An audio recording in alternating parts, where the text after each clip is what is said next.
Hello, all of you wonderful friends and people out there in the real world. I come to you from your computer screen to let you know that tomorrow is election day. Please make sure you have a plan to go out, vote, and make your voice be heard. Um, I have already cast my vote. Uh, I voted for Kamala Harris on the 29th of October um, to be the next president of the United States because she's someone who's competent and knows what she's doing, like at all, is a large part of the reason why. I think it was embarrassing enough that we actually voted for, and well, I mean, I didn't, but as a country, that we installed into power even once this reality TV show star Thailson, um, who has gone bankrupt 6 times, and I believe like wasn't twice like casinos. How do you go bankrupt running a casino? Like, and then everyone's like, oh, this is a businessman. He went bankrupt running a casino. So even by that measure, I mean, never actually served the American people. Everything has been about him from the very beginning. I mean, even when it came time to step up and serve in Vietnam, that man had bone spurs. Like, he's never served. Um, and then he just steps up and is like, oh, I'm going to be president. And look at how he actually got to a place of, because remember, he was a Democrat before. How did he get recognition within the Republican Party? By claiming that President Barack Obama was not born in this country. The whole birtherism nonsense. That is his claim to fame within the Republican Party. Yeah, I'm sorry, but I do have some self respect as a black man, and I will never, ever support anyone who plays in and dabbles in those kind of racist dog whistles, and because that's exactly what that is. That is red meat to the racists who support the Republican Party. Now, that's not to say that every single person that's a Republican is a racist, although we're starting to get there. Like, there's not a lot left over within that party to be. I mean, now you can be a conservative, but that doesn't mean you're a Republican. But I think at this point, you can be a conservative. You can have conservative principles and conservative ideals, but Donald Trump's not a conservative anyway. So it's just, the whole thing is just honestly just ridiculous. None of it makes sense. How he has risen to power in this country is an embarrassment to the country. He talks like a fourth grader. Sounds like an absolute moron every time he opens up his mouth. Absolutely embarrasses the country. Complete mishandling of the COVID-19. I love people who are like, oh, everything was great until COVID-19. Yeah, that's one of the main reasons we have a president, is so that they can help us handle disasters, natural disasters, and climate emergency, which he doesn't take seriously. The Republican Party does not take climate change seriously. But this is one of the main things that we have a leader for, is to be able to step up in these times of need and handle crises and emergencies within the country. And it's complete mishandling of COVID, and spreading of crazy conspiracy theories and calling it a hoax and all of that. And there's just the needless rhetoric that put Asian people in harm's way with the whole Chinese hoax thing. It was just disgusting. Even that at the time was absolutely revolting to me, sickening to me. And now to see how he has run this campaign, this has been one of the most despicable things I've ever seen in my entire life. It's been just gross. The scapegoating of immigrants, the complete lies about immigrants just eating cats and dogs, which is another common trope. This is something that has been used against immigrants in this country, immigrants from Asia and other places. Just unreal, lying about that kind of thing.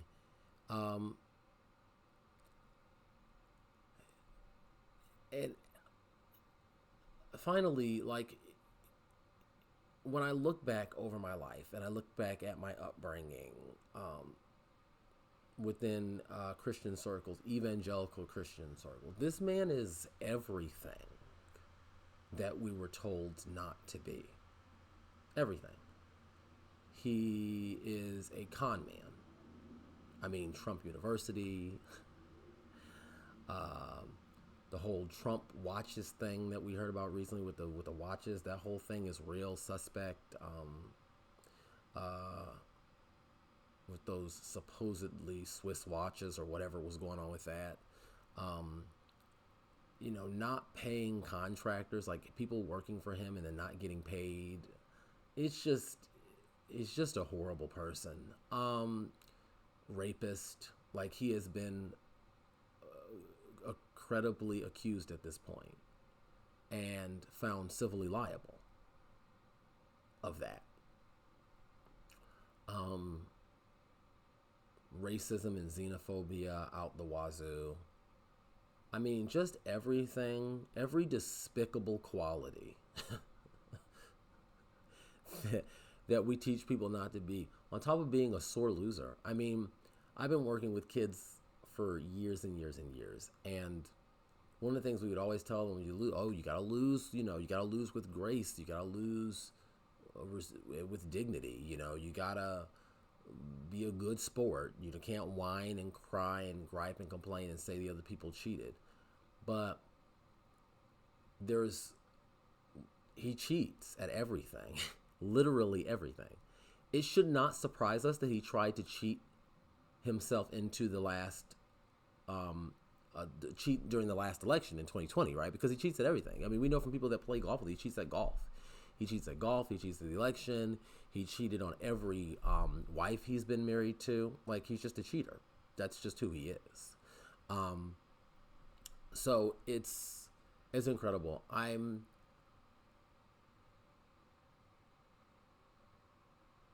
understand that with our president, we're not looking for a pastor in chief at all. I get that. But we are looking for someone who can not further erode away at the dignity of the executive. I've gotta tell you something. Like, over the last few years, I've lost a lot of respect for the office of the presidency. I take it a lot less seriously right now. Just from what we've seen with Donald Trump being in there, and even some of the things that have happened with Joe Biden, and the fact that, like, he could barely put a coherent sentence together when we elected him in 2020, and he's worse now. And there were actually people trying to pretend like it was not a good idea to take him out and put Kamala Harris in instead to run on the Democratic ticket. Like, I don't see how anyone takes that office seriously right now. It's kind of a joke. A reality star buffoon being in there and then following that up with someone who can't talk. You can't speak English. I mean, it really is. It's actually kind of incredible. And this is what we have going on in this country, in that office. It's a joke. And so we have an opportunity now to elect someone who can actually speak, who can put together a coherent sentence that I can understand, who has degrees in relevant fields, who has been the Attorney General of California, someone who actually knows what it's like to be in and run government, and didn't just step up and be like, it's all about me. It's all about me. I want to be president. I want to be president, mommy. And then became the president because he tapped into, I don't know, a bunch of people's insecurities and fears. That stuff works though, doesn't it? It works. Tapping into people's fear works. And Donald Trump is proof of that. Every authoritarian dictator, strongman is proof of that. We've seen it over and over throughout history. I'm not going to sit here and be like, oh, he's Hitler too. He's Hitler too. We're going to be putting people in internment camps. Our democracy won't survive. Look, y'all, I can't predict the future. I don't know what's going to happen. But I will say that there's only one result of this election that gives me any fear for our democracy and our democratic norms, and it's not electing Vice President Harris. She's pretty much throughout most of her campaign been running on, I'm not going to be any different from Joe Biden. I'm not going to be any different than Joe Biden, despite how deeply unpopular that man is. And by the way, I will say Joe Biden exceeded my expectations. As someone who, I voted for him in 2020 begrudgingly, but I just was like, we can't do this again with Donald Trump. Between the horrible way that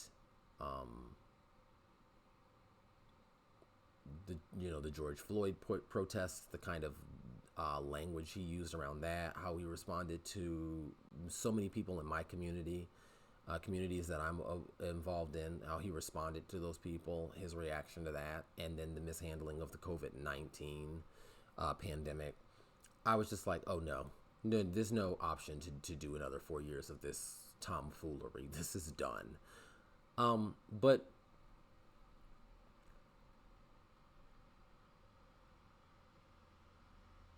I don't worry about the state of our democracy if we vote for Kamala Harris. Things will run pretty much as they have.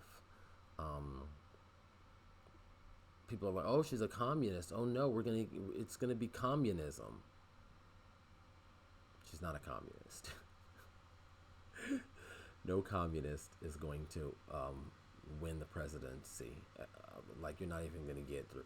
You're not even going to get through the Democratic primary being an actual leftist. I think Bernie Sanders has proven that twice, okay?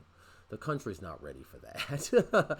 Even if you're like, oh, well, I actually support some aspects of communism, and I think there's some, it doesn't matter. That's not going to happen, okay? The country's not on board for that. It's not going to vote for that.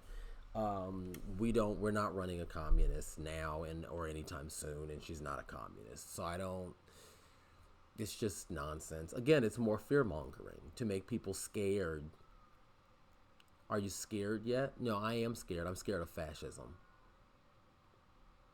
And I see fascism written all over what's happening with Donald Trump and the right wing in this country. I mean, everything about it, from the scapegoating of immigrants and blaming them for all of our problems. I mean, that's some real dark stuff.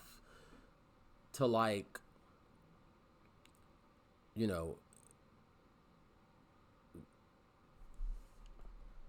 attacking our democratic processes,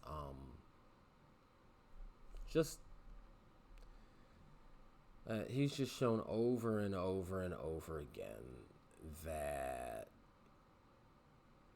he is unwilling to be a reasonable person. And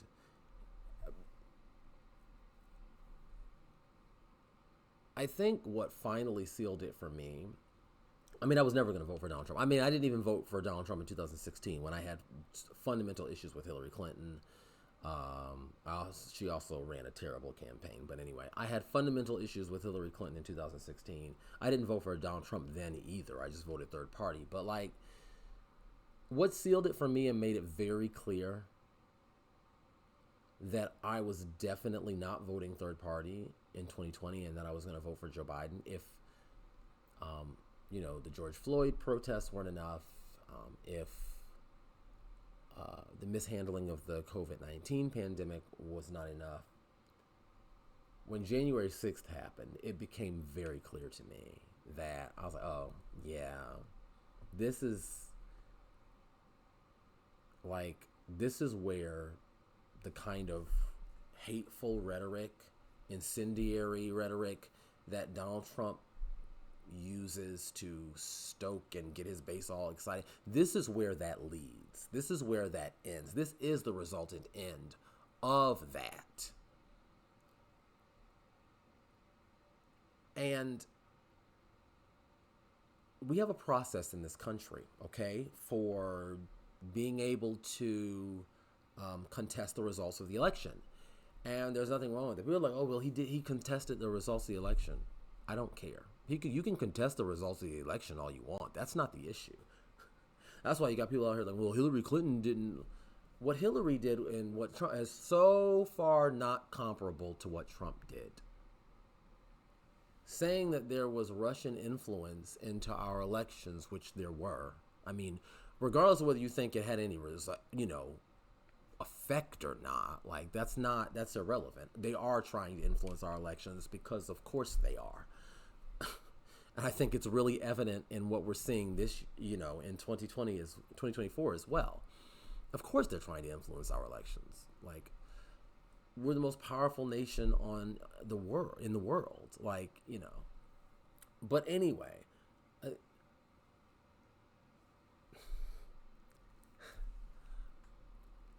it's not that he contested the results. We have a process for contesting the result. You can lose every court case you'd like. You can lose 40, 50, 1,000. It doesn't matter. Like, you can embarrass yourself in court as many times as you want. That's not my issue. But when that doesn't work, then you turn to installing your own fake slate of electors. We're having a different conversation at that point, right? That's different. And when you're calling up people and asking them to find you votes, oh my God. I'm reminded of watching Good Times when, JJ, who's Florida's son, Florida is the mom character of that family, and JJ's like the eldest son. He's gonna go out there and he's gonna find money because they need money. They're growing up in Chicago, in rough conditions. These are people who are financially not well off. Okay, and he goes, well, I'm going to go out and find some money. And his mom's like, oh, that's fine. I just don't want you finding it before it gets lost. I'm reminded of that quote. So going out and trying to get people to find votes that don't exist. When you are then trying to call up electors and get them to switch their votes from the will of the American people, that's on some different stuff. That's not contesting the results and then stoking up people into a fury such that they are now feeling like they have no recourse in order to protect their democracy. And now they're going and putting themselves out there. And that woman, Ashley Babbitt, got herself killed off of that nonsense. We got to put this mess behind us. And I think we have a mental health issue in the country, too. Because I'm sorry, but this ain't normal. This crap ain't normal.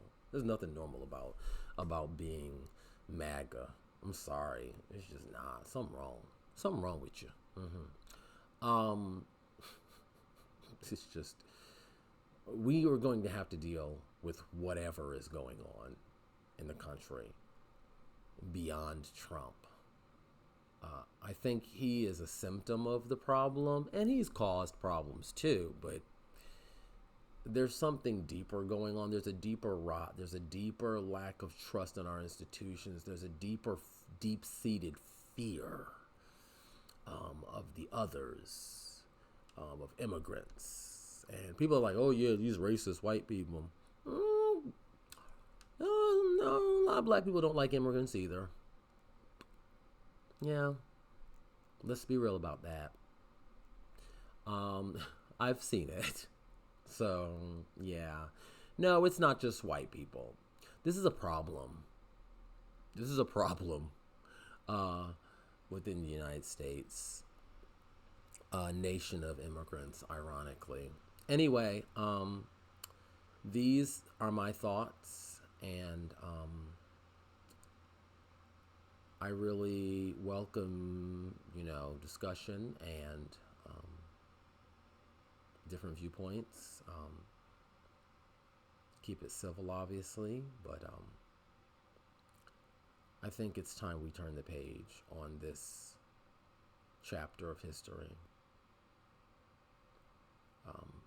It's time to move along. We need to move along now.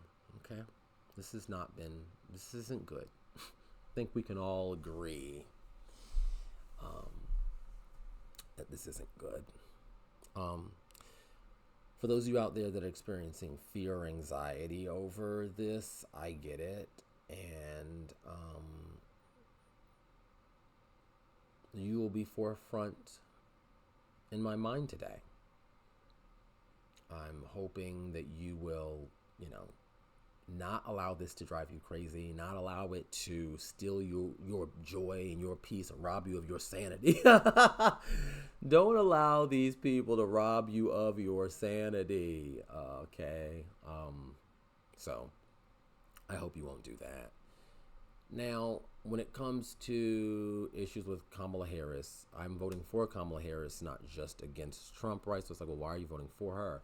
Why aren't you voting third party? I voted third party in 2016 and we got Trump, so I'm not going to do that again. I mean, now, Virginia went with Hillary Clinton regardless, so this, that it's not so much in that way that it made a difference, but there was a lot of that sentiment and that like, oh, well, Hillary Clinton is awful and, she doesn't care about the progressive vote anyway, which to be clear, she didn't. They didn't care about the progressive vote at all in 2016. I think that was pretty evident through how that campaign was run, everything that they were saying, like, I get that. But Donald Trump's not hypothetical anymore. So we've seen him be president we have seen Donald Trump in the office of presidency now. It's not a hypothetical anymore, and like it. So yeah, so I won't be voting third party again. So that leaves but one choice. We have a two-party system, and I feel like I'm talking to my 2016 self. My 2016 self would be like furious with me right now. But we have a two-party system, and it's just voting third party right now. It's just not it. It's just not it. And then Jill, what is actually like? What are they doing? What is the Green Party doing in between elections? To like grow the base of support, to get in local elections. If you go and look it up, like how many offices they actually have across this country. They're like trash collecting and crap. Like, no, I'm not even kidding. Go look it up. Like, they're literally not doing anything. There's like 3 of them. No, it's not 3 of them. But when you look at like the grand scheme of how many places, how many districts there are, and how many different offices you can run for in all of these different municipalities across this land, the Green Party is not doing anything. They're not in the Senate. They're not in the House. They're not. I don't think they're in anybody's state Senate or even state houses. Like, what is you doing? And then you come around every 4 years and you're like, I am going to be running for president. I'm sorry, but what is that? What is that? You're not going to get elected for president that way. All you're going to do is make it more likely that we end up going with the Cheeto again. And I just don't want us to do that, okay? Oh my goodness gracious. 4 years of fascist Cheeto was enough. I'm not interested in another 4. I don't want to sign up for it. I do not want to renew my subscription. I don't. I'm done. We canceled that subscription in 2020, y'all. Don't y'all remember? So anyway, that's part of the reason. It's like, oh, well, what about Palestine? And it's just the Democrats are horrible on that, and they're disgusting. How can you support that? You're supporting genocide. Let me explain something to y'all. There's not one square inch of either of these parties, just about. Well, maybe a little bit of the Democratic Party, but that would sort of prove my point, isn't it? There's no square inch of almost either party that you can go to where you're going to get someone who really wants to stand up for Palestinians' rights for real. That just doesn't exist. Like, I'm sorry. Other than, like, what? A few of the squad? And, like, I don't know, maybe Bernie Sanders? A couple other people? People just don't care about the Palestinians in this country. Sorry. Like, I don't know what to tell you. Well, that's disgusting. I agree. I 100% agree. It's horrible. But if you think that by sitting by and voting for a Russian asset instead of voting for the Democratic candidate, if you think that that's going to make a difference for Palestinians, I've got news for you. It's not. It's not. And you think Trump's going to be better on that issue? And then already look at what's happening with Russia and Ukraine. Trump has been pretty clear from the beginning that he wanted the Ukrainians to just kind of give up and be like, yeah, just give Russia what they want. And Ukraine didn't do that. They fought back. People were like, oh, this is going to be over in 3 days, and it wasn't. Because the Ukrainians actually value freedom. And they were like, no, you're not getting this for free. We're going to fight for it. If you do get it, we're going to fight for it. And we're supporting them as we have pledged to do. I know some of y'all want to be completely nationalistic and protectionist and pull out of everything and pull out of NATO and pull out of every alliance. And okay. Okay, sweetie. As we have pledged, that's not going to happen. As we have pledged to do, we are supporting Ukraine. And everyone was just like, oh, but we should be spending it on the border.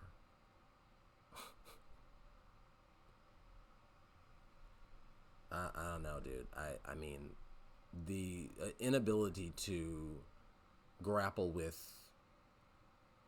the global reality in which we live, the global economy, the interconnectedness of our of the way our world currently works is astounding to me. I'm gonna do tariffs. I'm gonna do the most beautiful tariffs I've ever seen.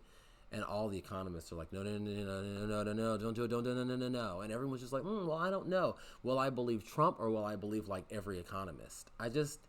Something about it just, it really is like infuriating to me. And I think that's another part of the reason why I'm supporting Kamala as well. Why am I voting for Kamala? Well, people are like, well, you know, I've had someone tell me today, well, I'm worried about a woman being in that office of the presidency, and that's just a lot on any person. But these people are not. No one person is doing the office of the presidency alone, friend. They have advisors. They have cabinet members. They have people that they surround themselves with who have expertise, who have knowledge, who know things. And this is not just a matter of me trusting Kamala more than I trust Trump. Although, I mean, duh. But this is also a matter of me trusting the people that Kamala surrounds herself with more than the people Trump surrounds himself with, especially this time around. Because he done gone and got rid of all of the people that actually had a conscience. Pence? Why do you think Pence is not his vice president anymore? Because Pence would not bow down to dear leader. And basically was like, no, I swore an oath to defend the Constitution, and that's what I'm going to do. So, yeah, no, I don't have a right to steal the election. That's not how this works, because Donald Trump's in his feelings because he lost does not give me the right to steal it from the American people. And it was amazing to see the cult mentality when I watched the Republican debates that Trump refused to participate in, because I guess it was beneath him to argue for staying in office, right? The very fact that many people were actually primarying your candidate should tell you something. But it doesn't tell the Republicans anything. I mean, generally, it works like it did on the Democratic side this time, which is like, there's like one or two people who like might try to run it. Everyone's like, shut up, go away, shh. And the media like doesn't cover it. And like Marianne Williamson got like negative amount of media coverage. Like everyone's just like, who? Nobody's running. No, it's only Joe Biden. No, like JFK with his crazy self and Marianne Williamson are running. The media was like, no, they're not running. No, I mean, it's incredible. That's normally what happens when you have that incumbent advantage. And I know Donald Trump was not currently in the White House, but he was the clear front runner from the very beginning, that the base wanted. Everyone knew that the base wanted Trump, and they were still just like, we have to run against this man.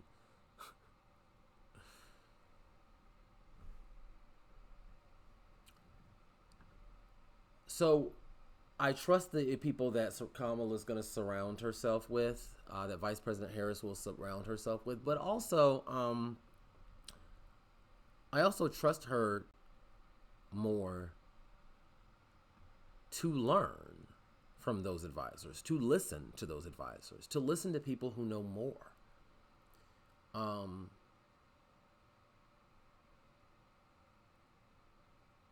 It may be controversial to say that nowadays, but we should listen to people who have expertise in their fields. I find this new kind of trend of like questioning everything to the point of asking the most stupid questions and being just absolutely like obnoxious to be ridiculous. And it's happening a lot, and people are just like, well, I don't know. How do we know that? And I don't know. Maybe all the economists are wrong and Trump's right. Maybe, Trump has throughout his entire life. I mean, even when he didn't win an Emmy, he claimed that was rigged. He's always claimed everything's rigged. So everything's rigged. That process was rigged. The last election was rigged. Everything's always rigged against Donald Trump. Even when he lost, I think one of the states in the primary, that was rigged. So that everything's rigged. Interesting. Everything's rigged. So, but it's not him though. Couldn't possibly be him. All these people that were with him in the last administration, from Pence, you got Pence against him, Bolton, like just about every person that were appointed part of his staff that were just like, oh no. That guy we can't go in this direction again. When all the people that you surround yourself with are just kind of like, no, terrible choice.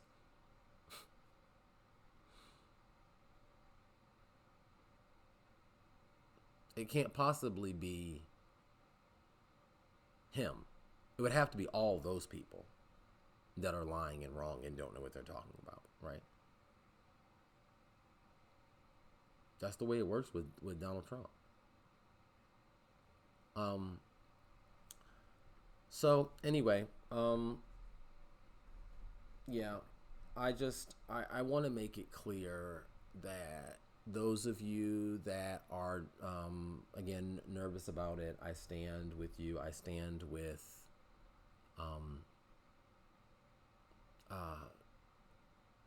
Arab Americans in this country, who are worried and who are concerned and feel like neither option really protects their interests. I understand. I stand with Jewish people who have been seeing the rise of anti-Semitism within the country and just vile things being said about them, regardless of which side you're hearing it come from. It's grotesque and wrong, and I stand with them as well. African Americans, people of color, Haitian immigrants, I stand with you. Those of us in the LGBT community whose rights are, it's always the marginalized people. It's always the people on the margins who are going to be the first ones to be oppressed by these types of authoritarian strongmen who come in and want to scapegoat and blame people for all the problems in the country. They're always going to be the first ones.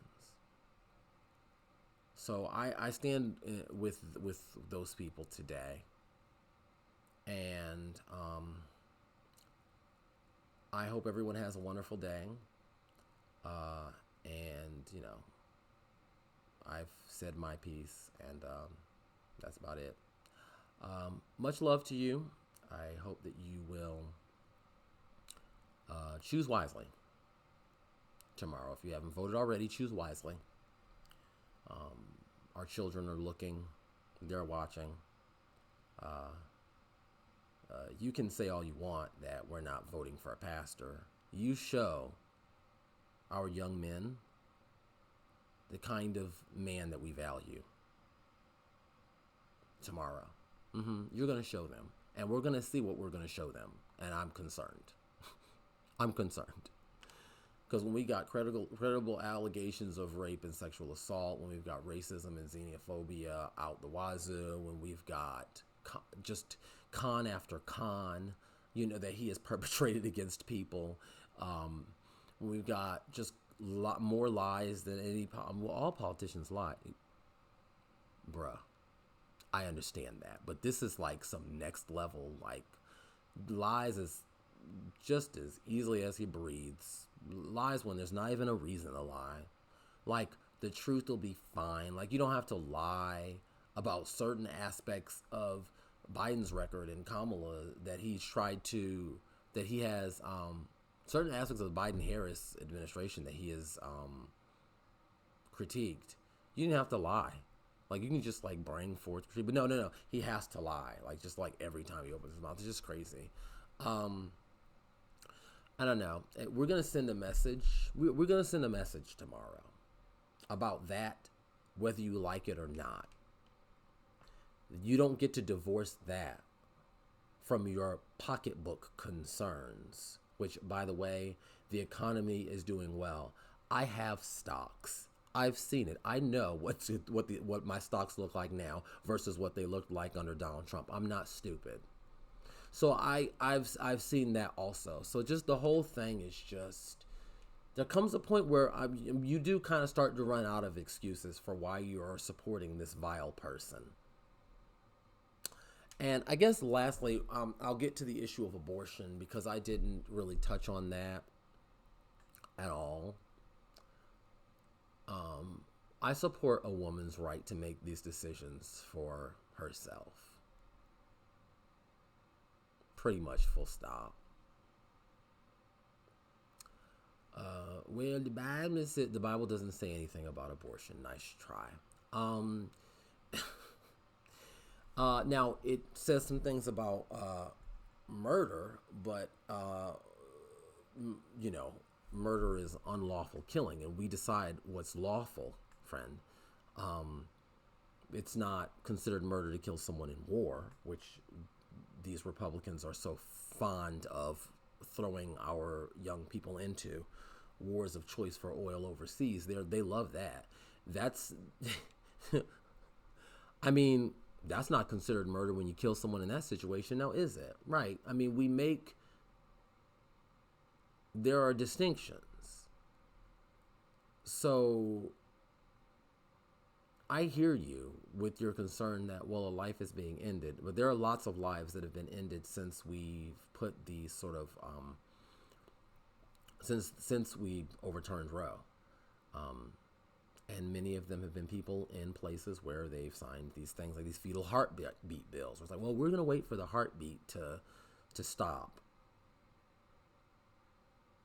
And what you end up with is the mom being dead as well. I mean, those are things we have to factor into our decision. So it's fine for you to be,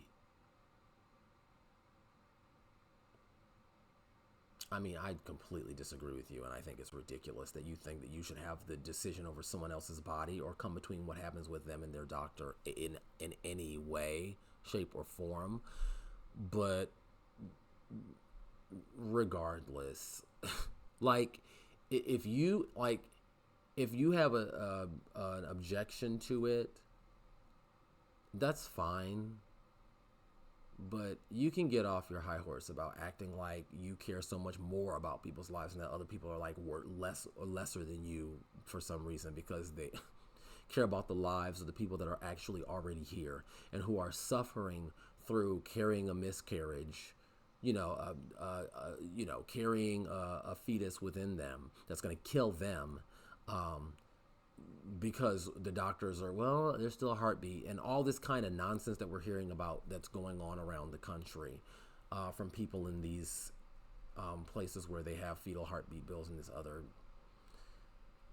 just ridiculous stuff going on. You can save it with the acting like you're on a high horse about this stuff, because you're like, all of us have to weigh the rights of one person against another, the rights of the unborn versus the rights of the woman who's carrying the pregnancy. I don't see any really good, clear biblical evidence other than people taking some things in the Bible out of context and ignoring other passages as well. I'm not going to get into all that, but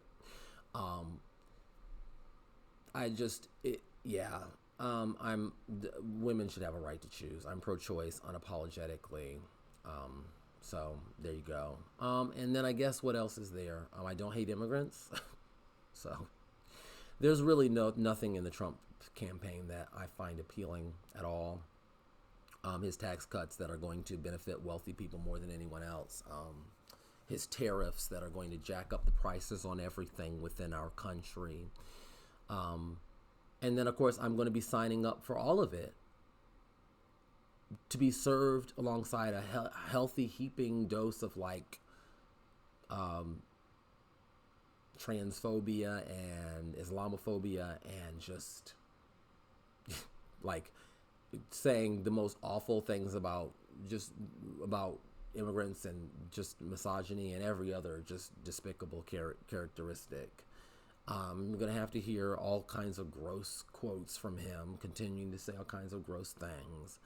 I'm going to have to continue to deal with his crass language and just ridiculous. I mean, it's just ridiculous. Like, I'm not interested in any of it. I'm not interested in signing up for that just so I can save a few $100s in taxes. I have no problem with lowering taxes on the middle class.